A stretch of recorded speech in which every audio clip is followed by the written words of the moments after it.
Perilaku dokter cabul juga terjadi di sebuah rumah sakit di Kota Malang, Jawa Timur. Diduga oknum dokter melakukan pelecehan saat memeriksa kondisi kesehatan korban.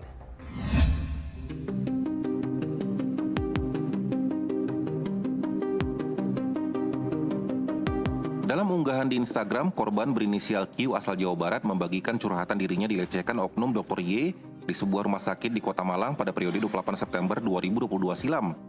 Dalam unggahan medsos, korban menceritakan kronologis dirinya yang datang berobat ke rumah sakit untuk masalah sinusitis dan vertigo saat liburan ke Malang. Setelah pemeriksaan, dirinya diharuskan menjalani rawat inap di rumah sakit.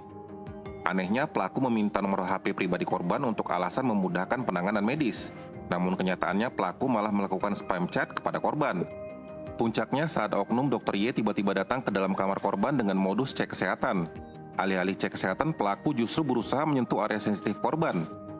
Tak hanya itu, pelaku juga sempat memotret korban menggunakan kamera ponsel. Kuasa hukum korban Satria Marwan mengatakan kejadian ini menyisakan trauma pada korban hingga saat ini. Korban baru berani bicara ke publik dan membawa kasus ini ke ranah hukum setelah marak berita kasus dokter cabul dan akan membawa kasus ini ke ranah hukum dengan dugaan melakukan tindak pidana kekerasan seksual. Kita masih, terus terang kita internal masih mendalami juga, tim hukum masih mendalami sejauh mana ini dugaan pelecehan seksual ini terjadi. Cuman yang jelas, kita secepatnya akan mengambil langkah hukum ya, pidana, karena kita duga dokter ini telah melanggar undang-undang tindak pidana kekerasan seksual. Pasal 6 dan pasal 14. Nanti bisa dibaca di situ bahwa adanya relasi kuasa ya, adanya mungkin muslihat sehingga korban ini seolah-olah harus melakukan hal tertentu. Jadi begitu. Jadi ini juga kita lagi dalami. Cuman mungkin kita akan melaporkan korban ini secara pidana, melaporkan si oknum dokter ini secara pidana Undang-Undang TPKS. Menanggapi kasus ini, Ketua Ikatan Dokter Indonesia Cabang Malang, Sasmojo Widito memastikan sanksi tegas untuk pelaku jika terbukti bersalah karena melanggar kode etik dan norma sebagai tenaga medis.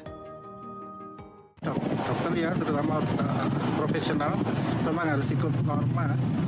Ada 3 norma besar, norma hukum, bisa hukum pidana perdata yang mesti diikuti, norma disiplin profesi, norma etika, semua kan harus kita ikuti. Pelanggaran terhadap satu atau kombinasi dari beberapa norma ini pasti menyebabkan seseorang tidak profesional. Maka seorang tidak profesional memang harus dibina. Selanjutnya kemudian dinilai apakah bisa diperbaiki atau tidak. Seperti itu ya Mbak, norma yang harus kita. Tindakan dari ini seperti apa dok? Kan yang dilakukan sudah dimakamkan juga. Ini gimana dok? Ya kami akan mengikuti norma hukum pidana perdata, disiplin dan etika profesi. Hari ini kami masih akan rapat karena baru muncul kan tadi pagi ya. Kemudian dari rumah sakit juga kami kan menunggu. Tapi apapun kami sudah menyiapkan bahwa pasti akan ada pembinaan pada yang bersangkutan termasuk penjatuhan sanksi. Sementara hingga saat ini pihak rumah sakit tempat pelaku sempat bertugas belum memberikan keterangan, termasuk klarifikasi maupun pernyataan resmi dalam menyikapi kasus ini. Dari Kota Malang, Jawa Timur, Dion Pradipa, jurnalis NTV melaporkan.